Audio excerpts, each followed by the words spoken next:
Hello, you all. Welcome to this new edition of Lectio Musica, the place for great lyrics, great music, and great meaning. My name is Guylain Brins. I'm a Franciscan friar from Canada, and I love rock music for a long time, especially hard rock, metal, and prog.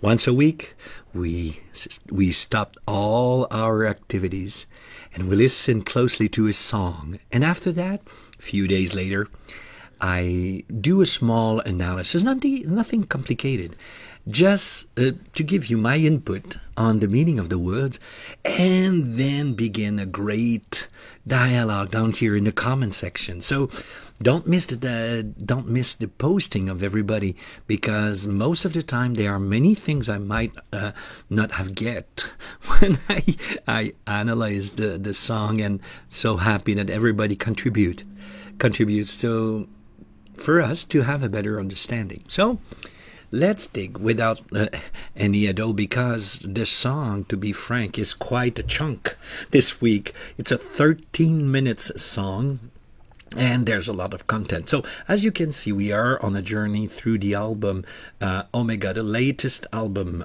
of Epica, published in 2021 February. It is the 7th song, but the 8th instrumental piece of the album. It will be number 8 on a CD, for example. The title is Kingdom of Heaven, Antediluvian Universe. Epica, the album Omega. Last week we saw Freedom the Wolf Within. First, the reaction video and the analysis. This week, earlier, I did the reaction of this video here in English. I was so sick. I didn't realize that I was in English. I started in English, and I was almost finished when I realized that I was reacting in English. And by looking at the video a little bit after, we can see that I'm not as natural as I am in French in English, and I had a terrible cold. Here's the analysis of the song. So on Saturday, most of the time is published. And don't forget, if you don't want to miss anything, you can subscribe and push the little bell right beside, so you won't miss any content published on this channel. So like I said, it's the 8th instrumental piece of the album Omega.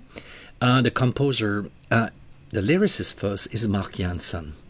The composer is Mark Jansen with Isaac, we say in French, de la Haye. I don't know if it's the way to pronounce it, in Netherlands, and Epica. So everybody contributed, but it's mainly, in terms of music, Mark and Isaac. The instrumental piece is divided in 6 sections. Each of these sections is clearly indicated in the lyrics. Now, there is a problem with this. For example, the first section, of course, these sections are indicated in the lyrics site. It doesn't say if the instrumental section before or after belongs to that section. Maybe I made a mistake in putting, for example, the beginning of the first section there. Maybe it's simply an opening and then the first section is after that. Since the words come with the same musical construction, I kind of assume that after, I would say, an opening, the first section begins in the instrumental portion of the first minute and a half, 2 minutes, I think.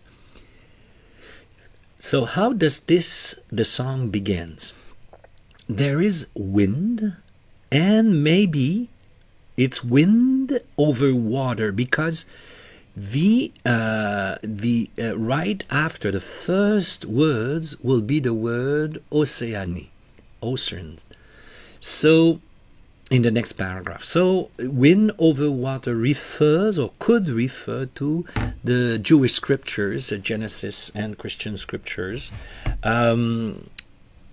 And there's a relay given to the wind instrument, the beautiful flutes. Seems to be 2 or 3 different flutes in there, and the violin and the orchestra. They kind of together build up the theme on which the musical theme, the melody on which the choir will begin to sing.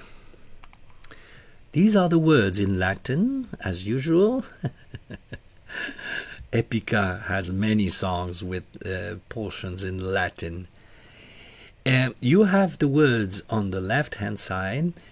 You have my attempt to translate.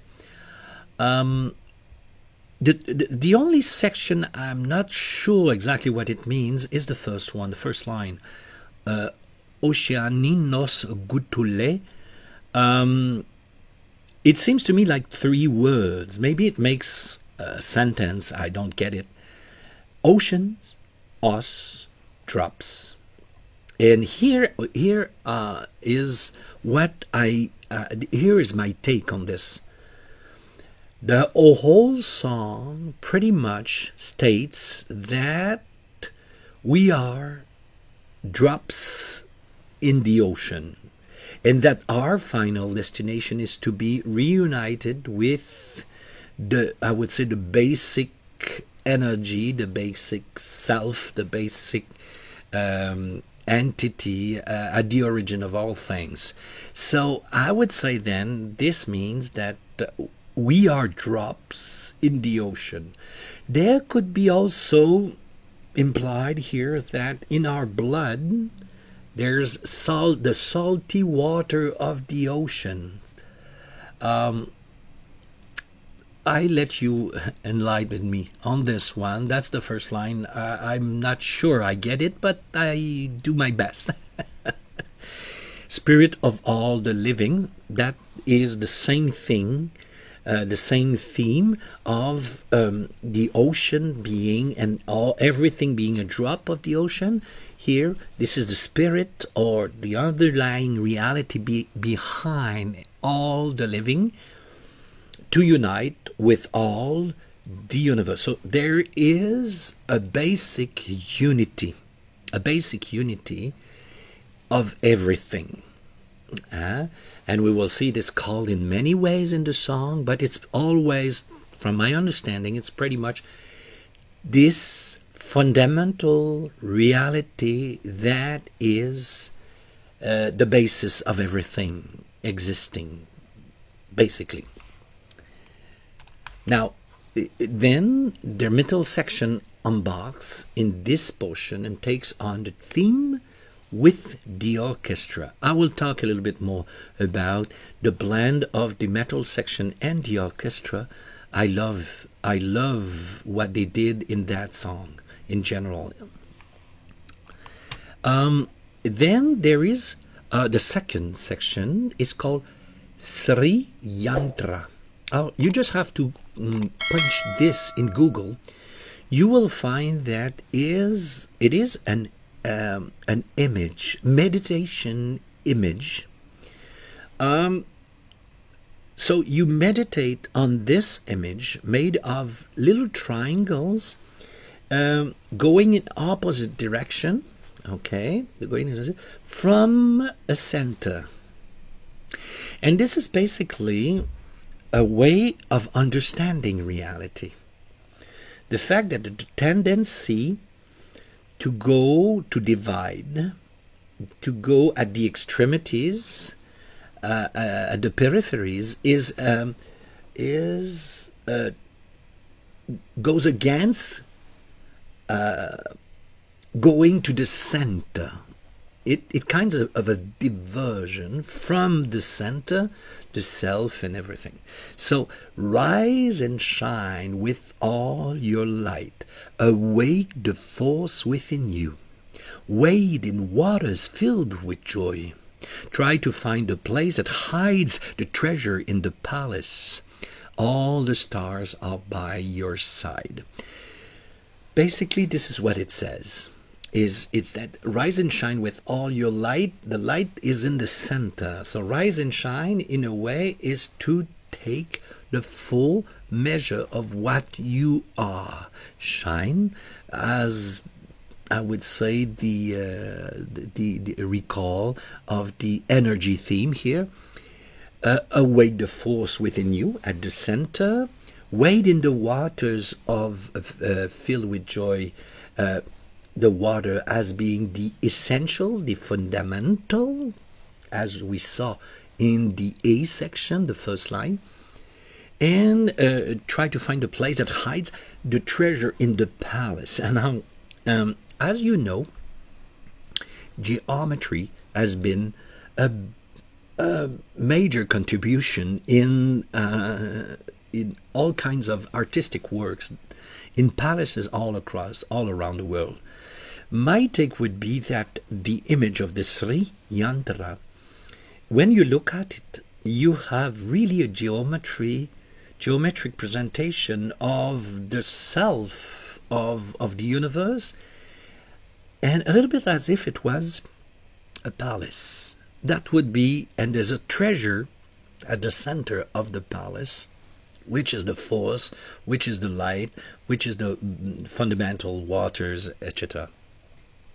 All the stars are by your side.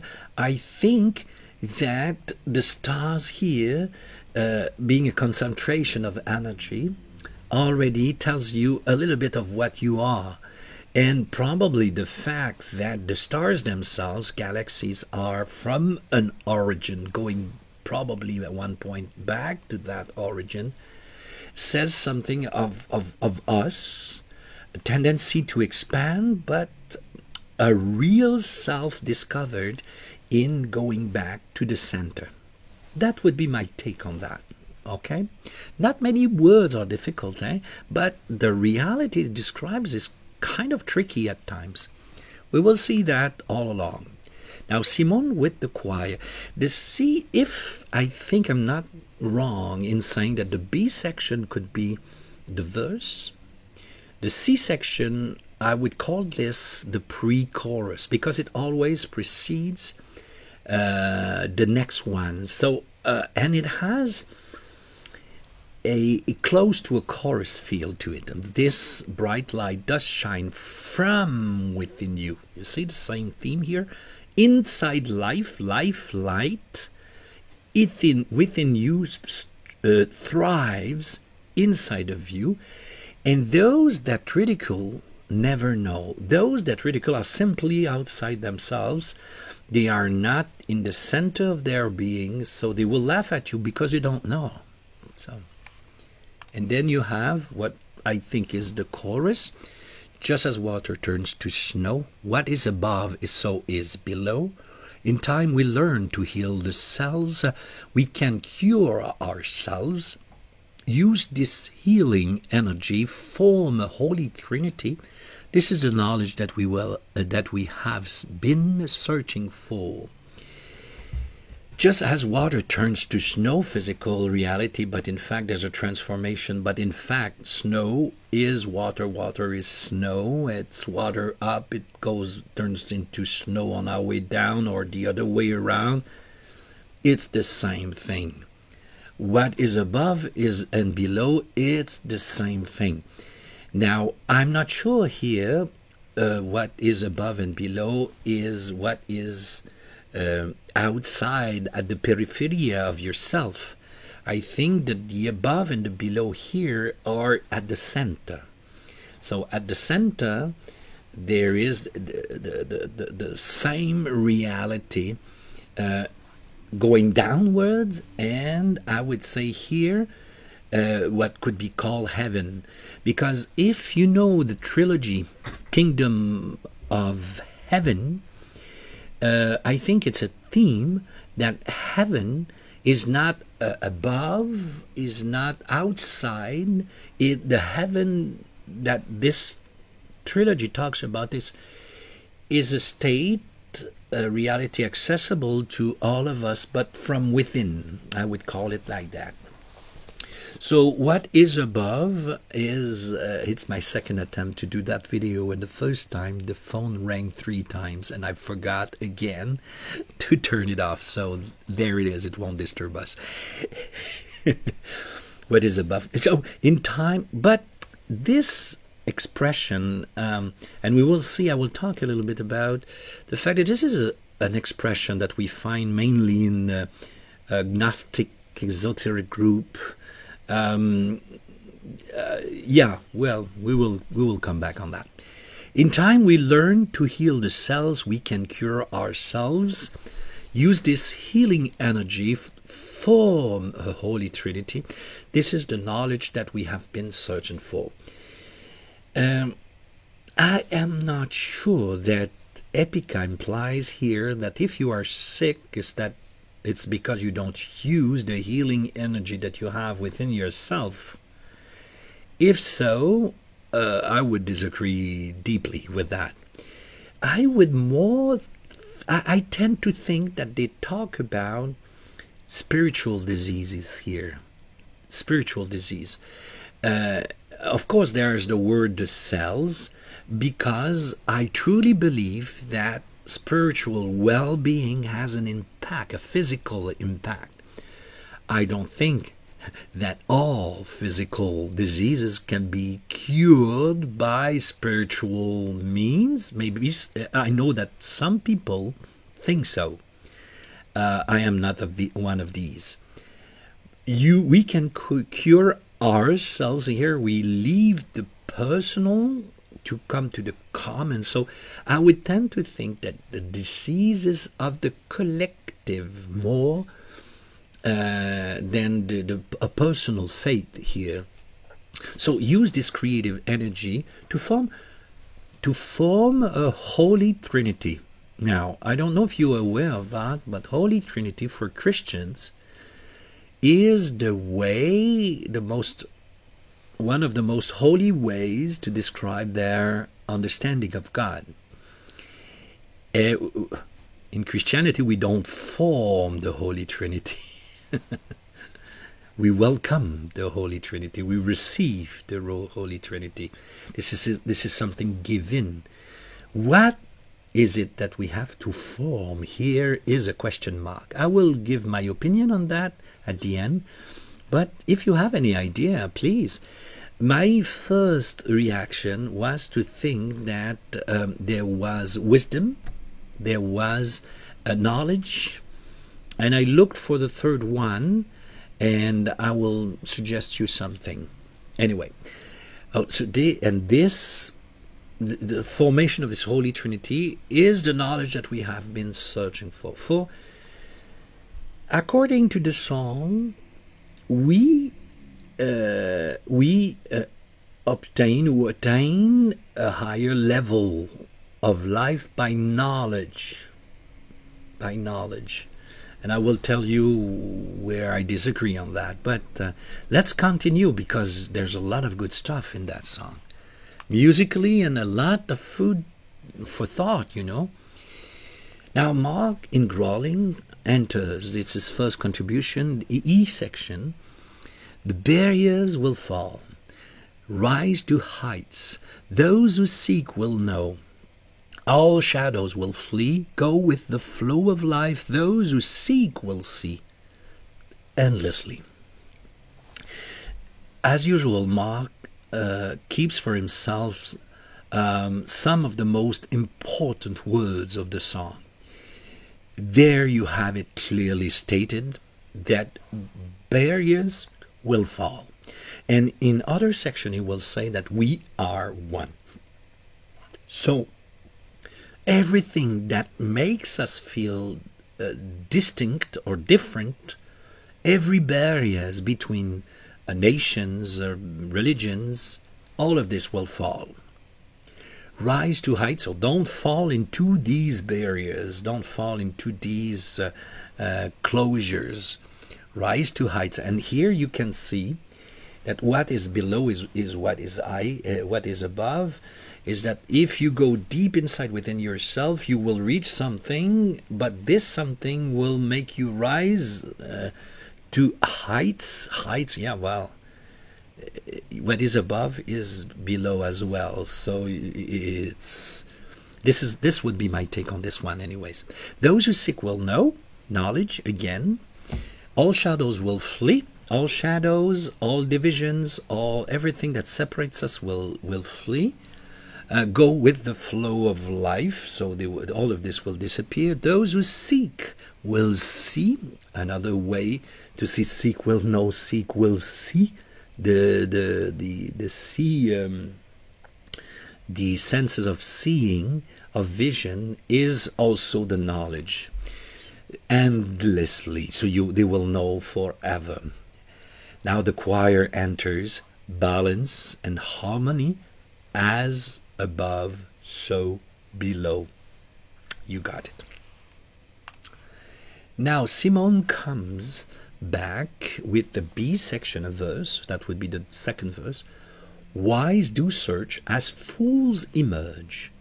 Don't fear the ones that judge you. All you find they will deny. Trust your heart as it's the way. Refine the finest diamond. Look inside, you are divine. Wise do search. The fools emerge. I would tend to say disperse, go in the periphery. It's not emerge in the sense of going deeper in the water. No, it's like going at the superficie of the water and not deep in the water. Don't fear the one that judges you. You understand that. All you find they will deny. Trust your heart. It's the way. Refine the finest diamond. Again, if you go back to the tantric image that we talked a little bit earlier, for me, it evokes a palace. It evokes a diamond. All these little triangles, and the finest of diamond to be the very core, the very center of this beautiful geometric representation. Look inside, at the very deep inside. You are divine. You are God. Okay? Now, Simone continues. This bright light does shine from within you. Inside life does thrive. The real life, deep life, the foundations of life, those that ridicule never know. That's an inclusion with what has been said already. The fools, they don't know. The wise, they know. Now again, the chorus, I will not go through, just mention that there is a recall of the following section. The barriers will fall. If you remember, it's one of the sentences of the growling section by Mark. I think it's the section E, if I'm not mistaken. You will see that another time in the song. Now, Halls of Diamante, we are in the third section. Halls of Diamante is in this understanding of human life as being a multiple cycle of reincarnation. Our physical world is where we live in time and space. And when we are where we accomplish our destiny, we are in fusion with the Great One, which is the origin and the basis of everything. But when we are stuck in the cycle of reincarnation, we are stuck in the halls of Amenti. It's kind of, they call sometimes, I'm not a specialist, but I remember reading about that. They call it, if I remember, the veil as well, as being something that blocks us from accessing the final destination and sending us back to the physical world. That's how I can make sense of this. I should have looked at it. I'm sorry. I didn't. I just relied on my memory, very far reading. But if you have something to complete, don't be shy. Write it down. I would love to read it. And you know, I read them all. This section begins with a beautiful classical piano on which the relay will be taken by the orchestra, the whole orchestra, and then the choirs enter in a very majestic way. Okay. Deep within the heart of earth lie, veiled for man the halls of heaven. Oh, well, there it is. I didn't remember it was there. So, the halls of heaven as a veil, as something blocking us for to our final destination, which is to be united with the Great One. And this is deep within, it's not only deep within the heart, it's deep within the earth. Here I don't know, I don't think the earth is the planet. I would guess it's more like the physical world, or the world that we can observe and decode with scientific method, for example. Now comes the fourth section, duality, and you feel it's quite interesting to see how musically it's very coherent. The connection between the sections musically and in terms of lyrics is very convincing. To me it is. Of course there's maybe one transition that I don't remember which one. I find it as if they were simply glued together. But generally speaking, I find them very well done. It's very well done. So, the rhythm section enters, and I love these sections where an excellent metal riff is in dialogue with the orchestra. We have that here. We will have it a little bit later. There comes the G section. It's in growling with Mark and the choir. It's quite interesting to see how the choir deals with the voice and interchange with the voice of Mark beautifully. The choir does that with Simone as well, but here it does it with Mark. We are all divided by space-time, our duality. We all fall apart in this lifetime. Together we stand strong, together we are one.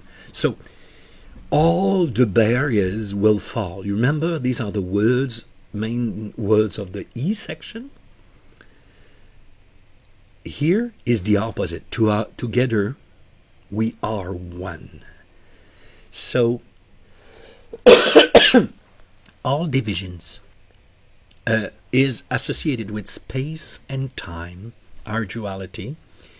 I think our duality here would mean, as we will see with Teilhard de Chardin, space-time, the spiritual, the field of energy. I will call it physical, material energy, but it's not right to say it that way. But and spiritual energy. This is our duality, both being part of both worlds. We will fall apart in this lifetime, so this part of us will simply disappear. Wherever we will go, energy does flow. Energy, wherever we will go. So there is a basic affirmation recognized by all sciences as we are energy, and this is accurate, basically. We are not only energy, I guess, but yeah, we are energy. And this is recognized pretty much now at all level, and that's interesting, very interesting. Rhythm section again enters, great riff, dialogue with the orchestra, love it. Now, Mark in growling, we are all united by nature, our coherency, we are all a part of each other, together we stand strong, together we are one.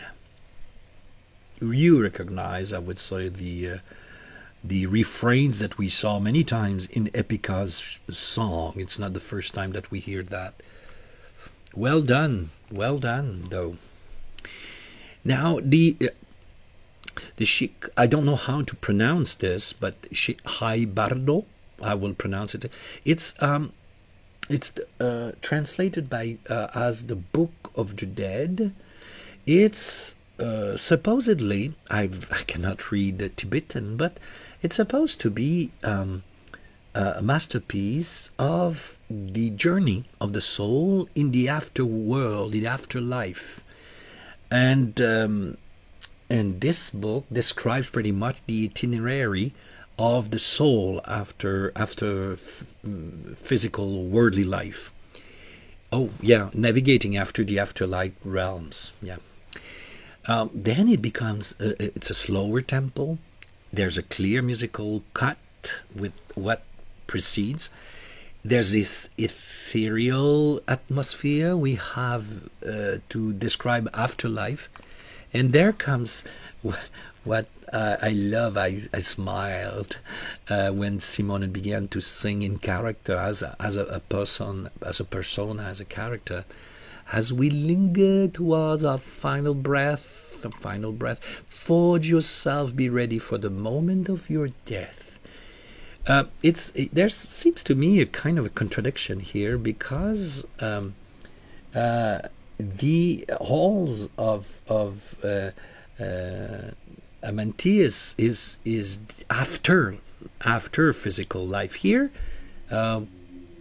we haven't given the final breath, so we are about to enter this area, and forge yourself, be ready for the moment of your death. So prepare yourself for the moment of the thinking of death. Well, that's basically something that we begin to think at 40 and 50 years old, the age of some of the members of Epica, not 50, but in the 40s. And I think that there was some very important death in Mark's life and other members' life. So you think about it. So be prepared. Now we enter in a more energetic, it's still slow paced though, but there's a change in atmosphere. The first words are very long. The word I, combine, are very slowly said in growling by Mark. And then after that, the double bass, faster beat kicks in for the rest of the words. I collide. Leaving the physical world is a kind of collision, and the I, the self, collides. So then darkness dies in light, so everything that is I disappear in light. Embrace your final breath and navigate beyond your death. Again, I don't know why it's the final breath here, because it's as if, yeah, it's the final one. It's the final one. Then, flower of life. Now, that's an expression, I would say, in the fashion, in the, I don't know if it's fashion, I would say à la mode in French, in New Age groups.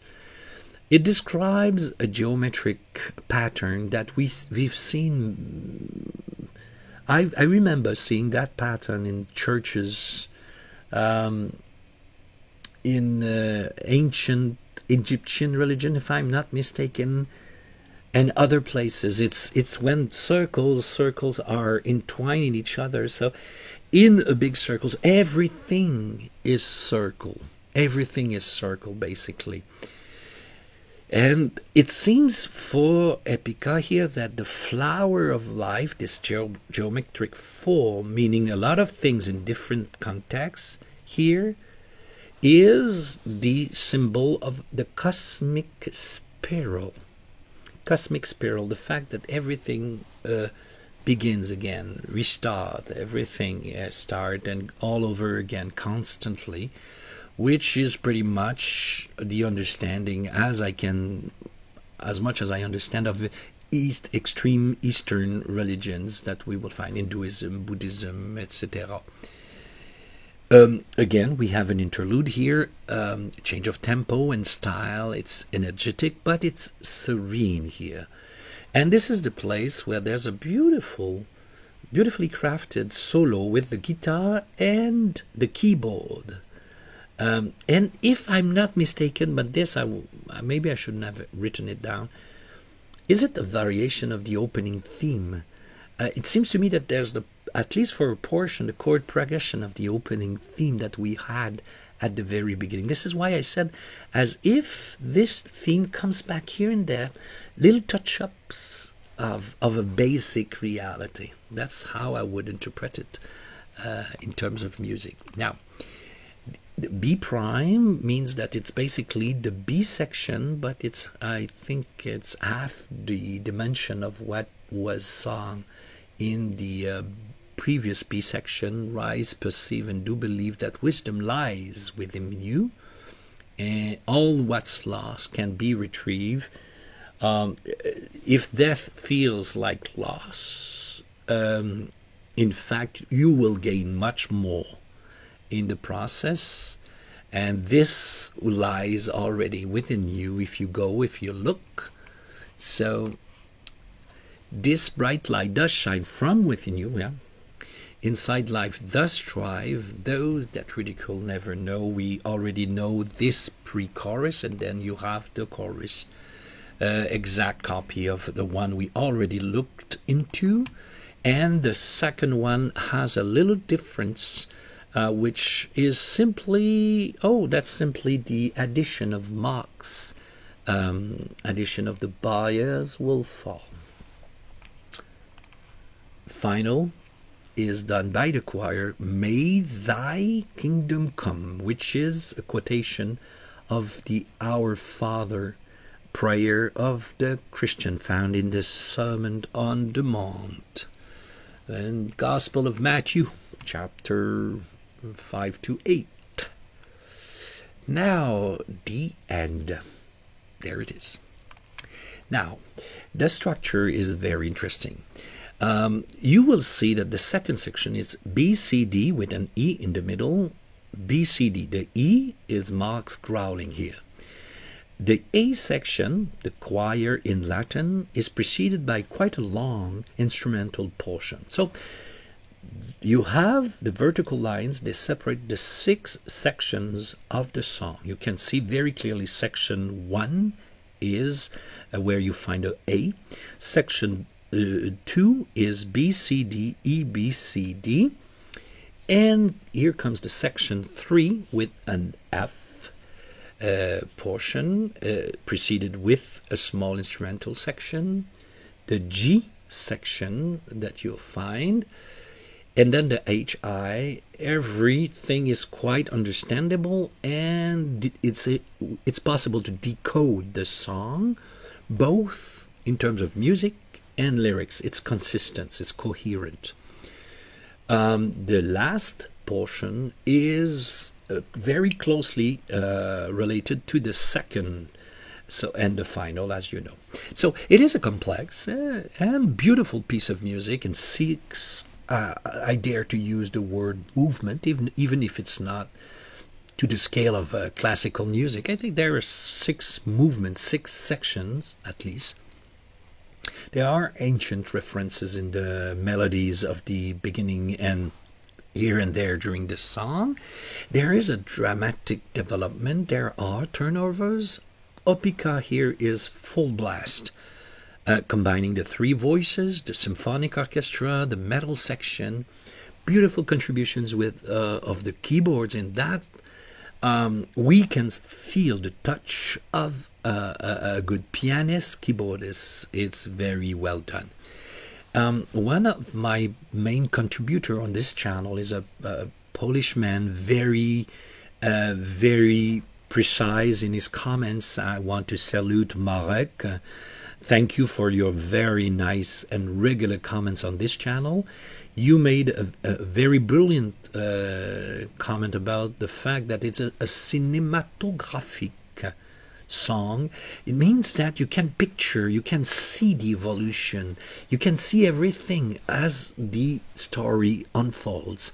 Very good way to describe it. In fact, I would say the orchestral version gives us a real good feel of movie music. In terms of lyrics now, the divisions in 6 movements they are quite distinct from each other. We already seen that kind of long songs in Rush 2112, and many others. Yes, I did that many times. A full album is only this 4 movement. We know that from the symphonic world, classical music, one symphony made of 4 movements. This is something that we see. So the classical signature, integrating ancient music, melodies, and scale, there's something very classical. The piano, in fact, interlude reveals the deep connection of this song with classical music, and I think it is. So this is one of the songs I could truly say this is real music that puts or integrates a metal section. So the metal section is not the main focus in terms of music. The metal section is part of a larger understanding of music. You write music and you need a metal section for certain portions of the song. And to me, this is the sign of great musician. They build great music, and they use a metal section when needed.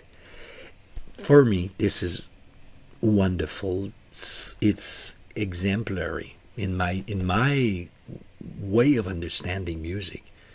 Remarkable. That's why I love so much symphonic metal. We can feel the touch. We can feel the influence of classical music, of great music. I'm not ashamed to say. Here's from one of my other regular, François Choquette. François, I told you that for me, the great musicians in the 70s, they were in prog music.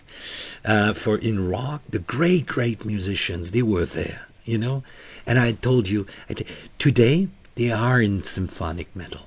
I see the same level of masterful work in symphonic metal music as I enjoyed so much of the 70s with prog, great bands. Now, here is the meaning now. Let's dig into the meaning of the song, first by saying few things. Let's clarify few of the references. You probably know that the album was almost called the Omega Point. Not only Omega. Omega Point. What is Omega Point? Omega Point is an expression that Pierre Teilhard de Chartin, he's a priest, a Jesuit from the 20th century, a brilliant mind. We will talk about him a little bit later. He is the one who, I would say, came with that expression, the Omega Point. It was in reference with a quotation of the book of the Apocalypse or Revelation, where the resurrected Lord says, I am the Alpha and the Omega. I remind you that the album begins with an opening called Alpha, and Omega is the name of the whole album. So the origin of that is a biblical one. But he is a scientist. So he's a Jesuit, he's a priest, but he's also a scientist. And he really worked very hard to try to make a synthesis of scientific discoveries that were made at the time, and I would say a certain understanding or conception of the world drawn from scientific knowledge. So to have, I would say, a philosophy or a philosophy of the world, of the cosmos, including scientific research. And he did that, and in which he talked about this world to be made of 2 energies. The energy of what we call the physical world, the world we know, the space, time for the 3 dimension, and the spiritual energy. And all of this converging towards the Omega Point. Got it? So this is from a scientist who also was a Christian, a priest, and a Jesuit.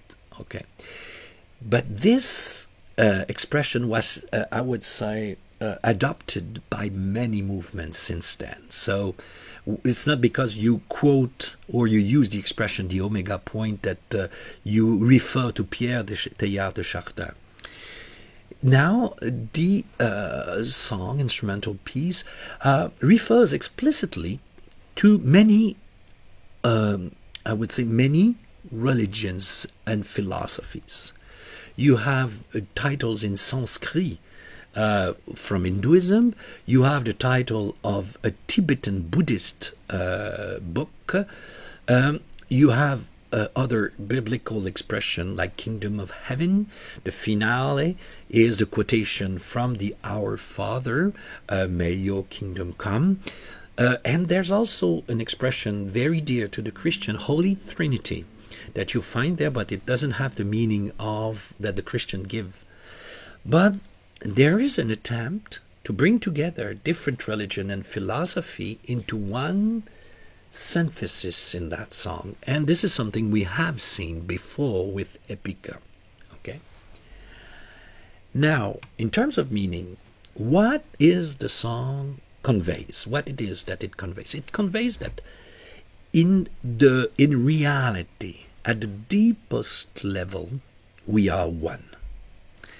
Everything that makes us believe that we are distinct, unique, is illusion and is bound to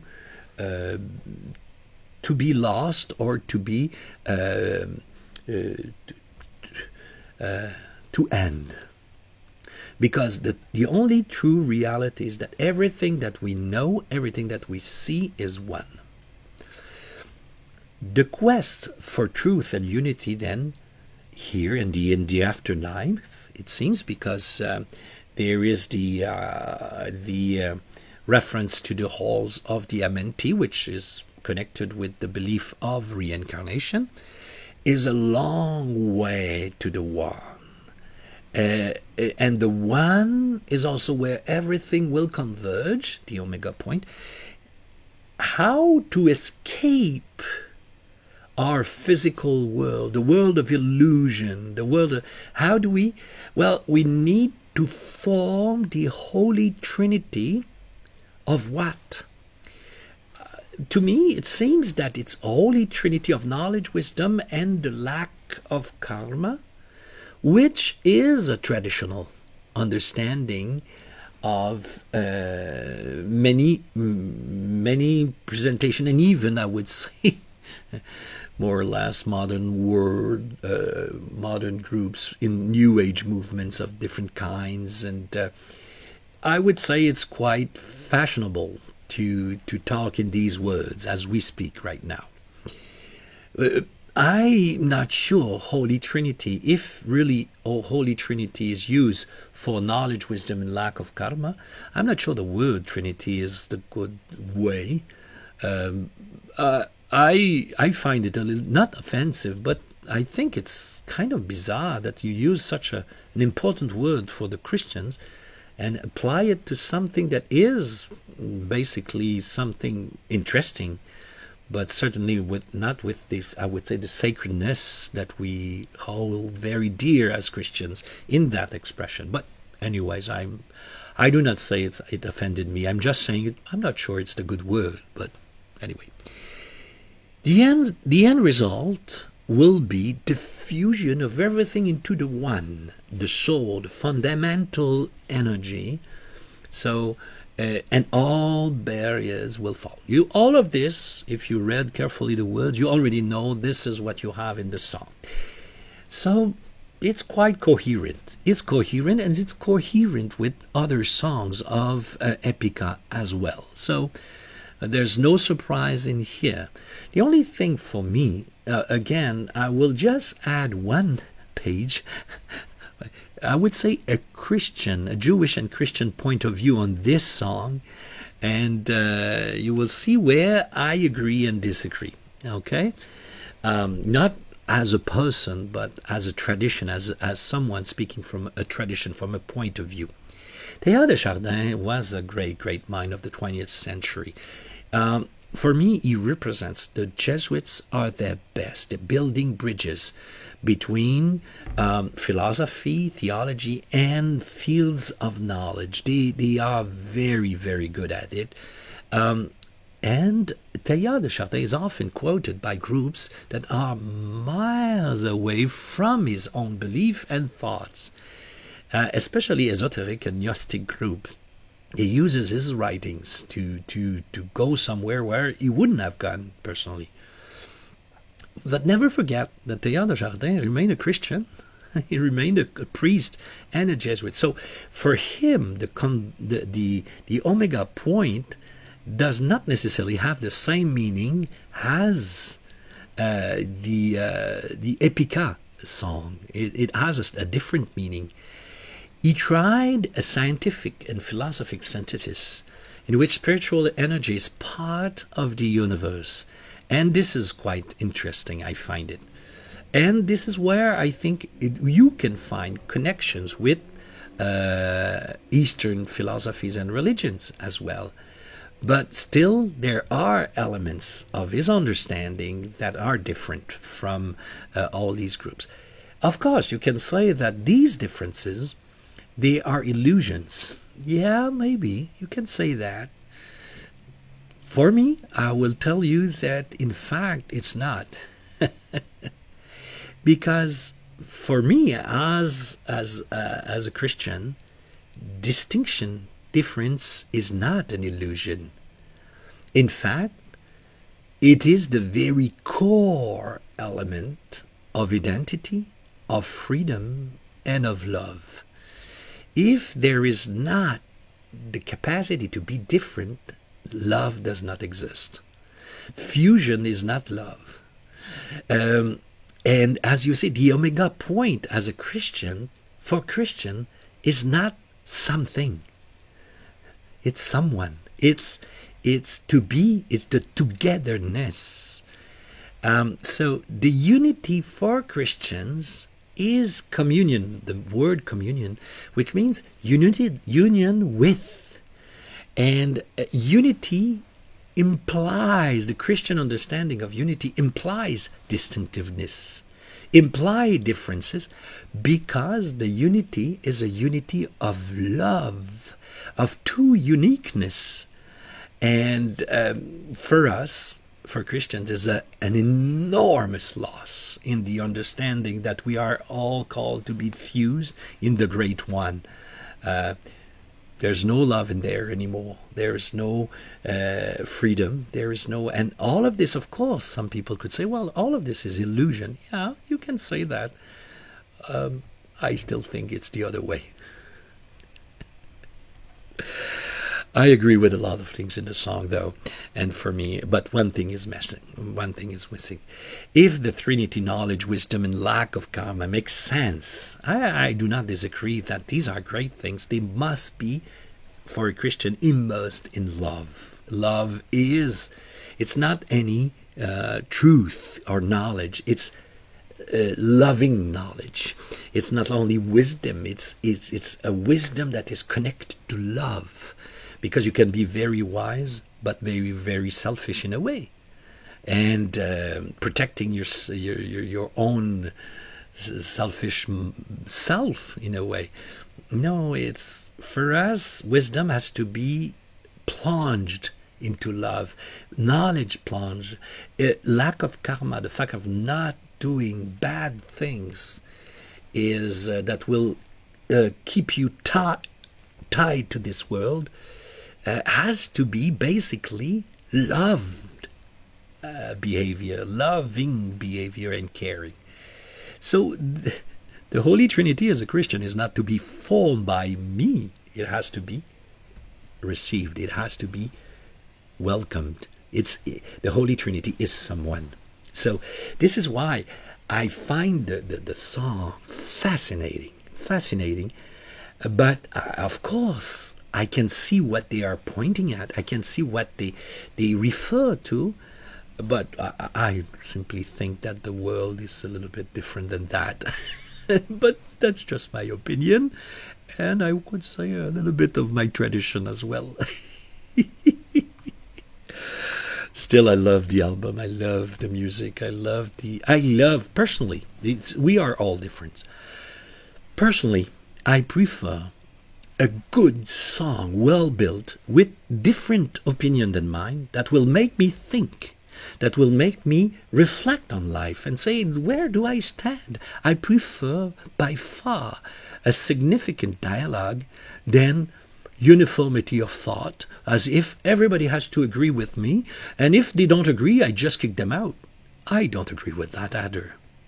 For me, this mindset is not better. It's not a better way. For me, a real dialogue is trying to understand, as I tried to understand, really, and truthfully, I tried to understand the song. Like I said, I don't want to be right. Yeah, you remember I said that many times. I don't want to be right. I want to understand. And this is, if you have anything to help me understand better, I will be the first one to thank you. So, even in disagreement, I love a good challenge. I love a good song that will make me think, that will make me, okay, and I will love the music and the lyrics, and I see coherence like I saw in that song. I love it. Now, our journey, 12 songs, 12 videos. The next one will be the 8th on this song called Rivers. There will be an acoustic version of that song, so this is the one I will react to on Wednesday. I hope you will be there. We had a blast. Last Wednesday we were close to 50, I remember. It is really fun to be together. The premiere 1:30 Eastern Canada time, Eastern North Continent, North America. And if you want to make sure that you don't miss anything, just subscribe, push the little red button, and you will be notified as soon as a new video comes out. That's it for today. That's it for this week. I hope you like this analysis. I loved it, and I'm really looking forward the next songs. So for now, bye bye. See you next week.